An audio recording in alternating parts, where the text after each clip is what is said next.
Hi everybody, I'm Bill Sanders and this is Watch Art Sci, the art and science of watch collection.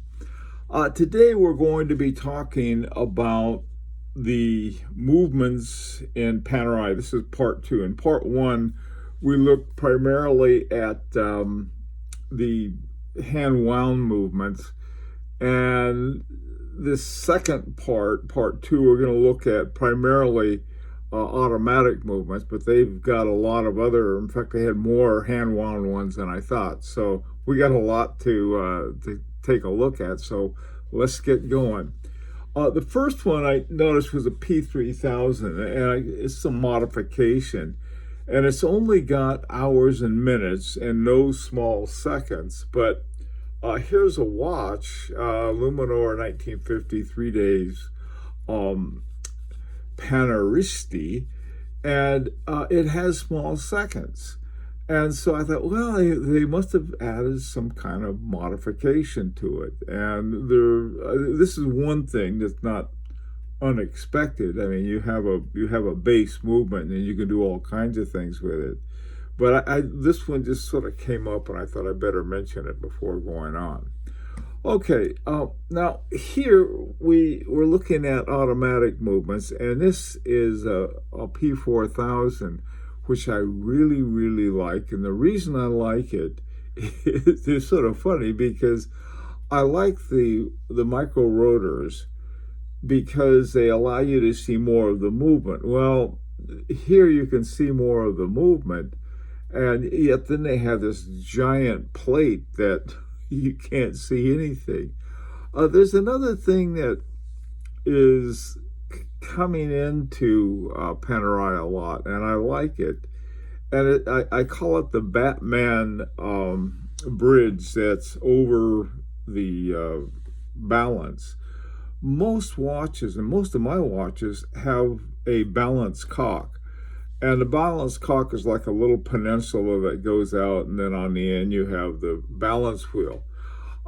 I've noticed that on the balance cock, they tend to put a lot more stuff, primarily the regulator, and then some kind of gooseneck or a swan neck adjusting device, or the woodpecker in the case of Mule grossuta.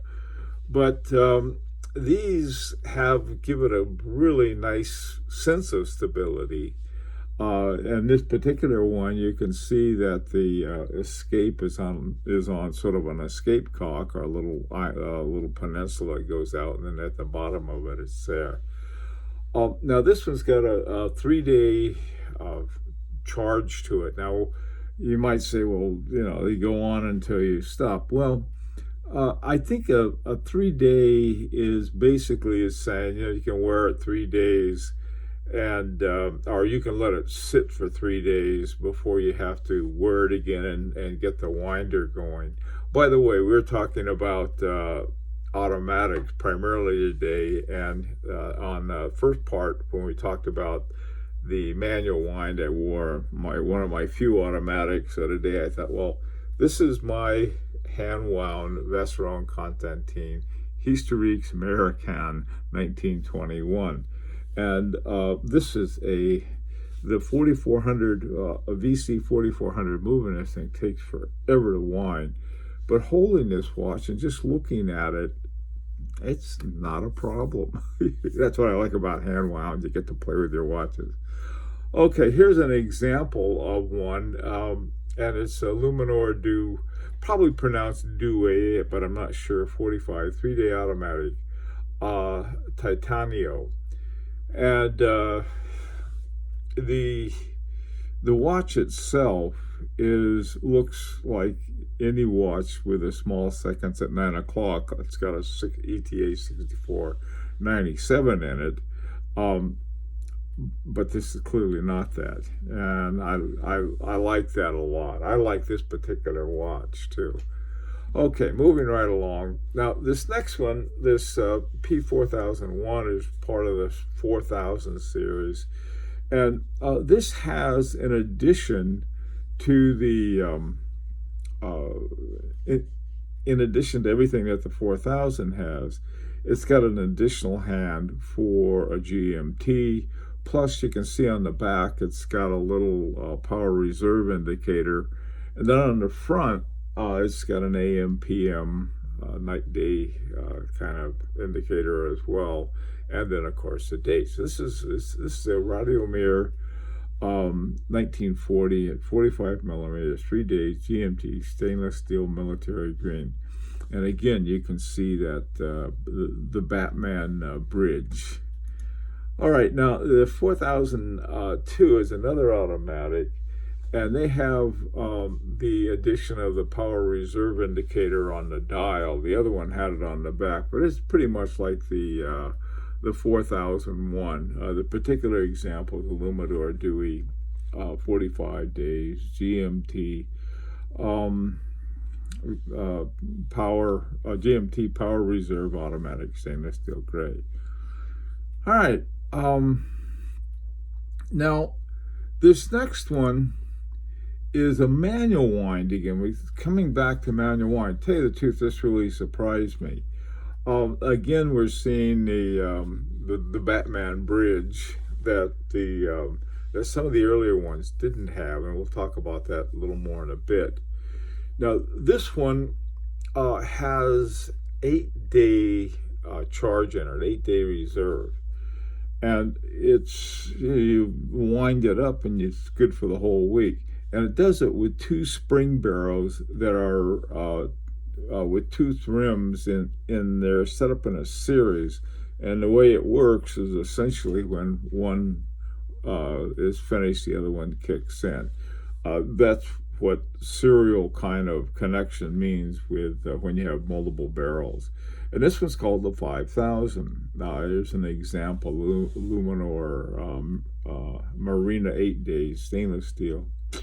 I like that watch. This is one thing, I've always liked the looks of them. I've always been mad at Panerai for phony baloney names. So now I'm happy with them because they have their own movements. Now, this next one is the P6000, and it's very, very interesting. Here's why. Now, it's hand wound. It's got a 3-day charge. Couple things. First of all, it's 3 hertz, 21,600 instead of the 28,800. Actually, semi-oscillation per minute. And it has the hours, minutes, and small seconds, except the base models, the one that I'm showing there, has no small seconds. And like I said, I like it. Gives it a much cleaner look to it. Now, here is the funny part about it. Officini, Panerai, they say they make the whole thing in New Châtel. But they said that it looked more likely to have been made by Valfleuier. And they made it to replace the Unitas 6497 movement that's used in their entry-level models. In other words, they got rid of the 6497, probably the 6498.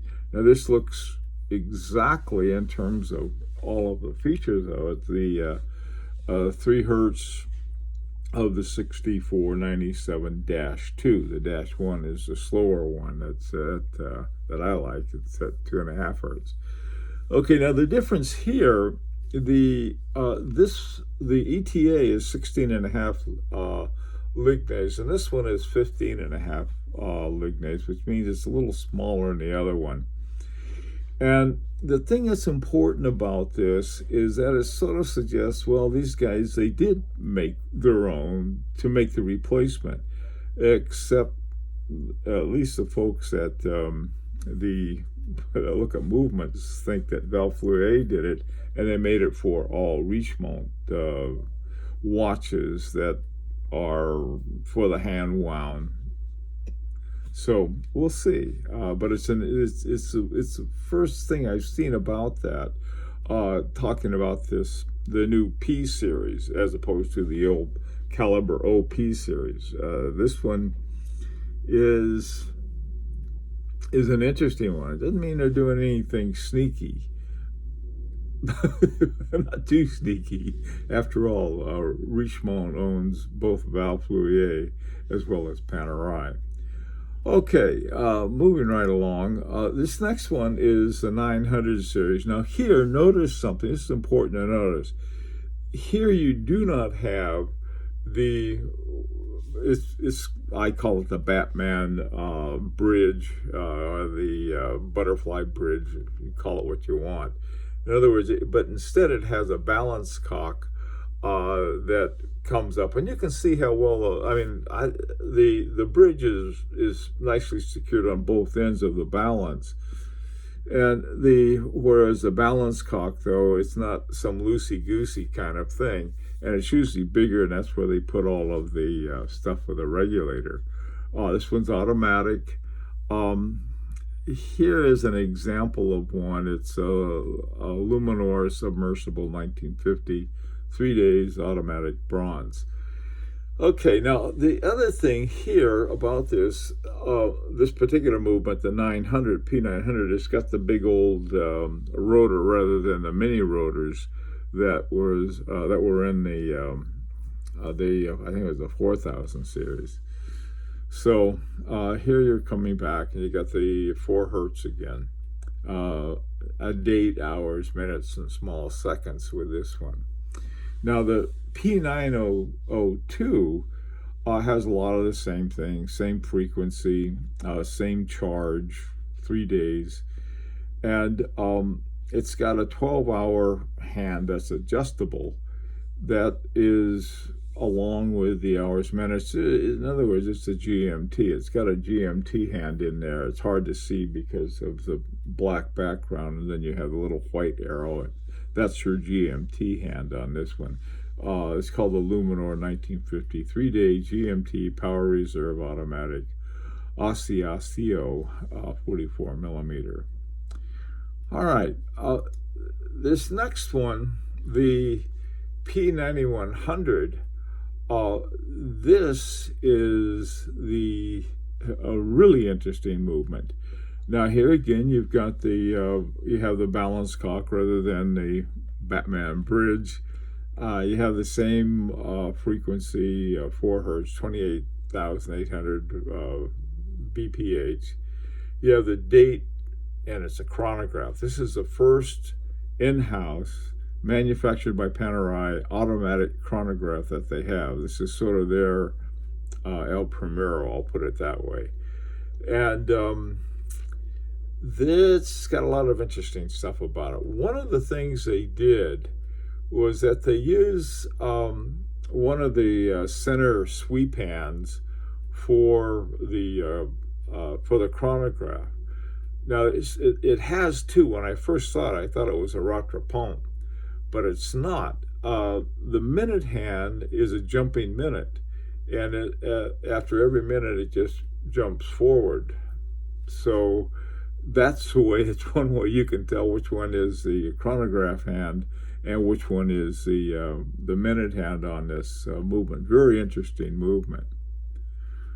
Okay, this last movement that we're going to look at is called the P9010. Now this is a successor to the P9000, and the P9000, I mentioned it has the balance cock instead of having a Batman bridge, but this one, you can see it has the Batman bridge now. I was looking at some of the ones, I think the newer ones, they all use the Batman bridge. My own experience, I only have a couple watches that use that Batman bridge. One is my little Maurice, what's it called? Lacroix, and this is my outlaw movement, Jacques 736, and it's got that. So does my H. Moser. So it's the kind of thing that is, I guess it could add some kind of extra stability to the balance, which of course is nice to have, but I don't know, they all seem to have fewer regulating devices on it when they use that, so who knows. This, the example I have here is the Luminor Submersible 47 3 days automatic, BMG Tech Blue. Now, I had to go through these pretty quickly because there's a lot of them, but you can see now how different this is from the old caliber OP, this and that. It turns out to be a Solida or an ETA or God knows what. So now that they do have their own movements, their own manufactured movements, what question is really more important than any other thing that we've been asking? It's not whether they're in-house or not. It's not whether Panerai makes them in Neuchâtel or whether Val Fleurier makes them in Fleurier. What's important is what the quality is. And so this is something I'd like to get your comments on that, see what you think about it. Okay, now next week we'll go back on the Sunday. We'll have a collection review back to quote normal, but there was so many things going on with Panerai. Now this is over a period of 20 years to build this, but still it's something that I'm very glad to see, and I think it heralds.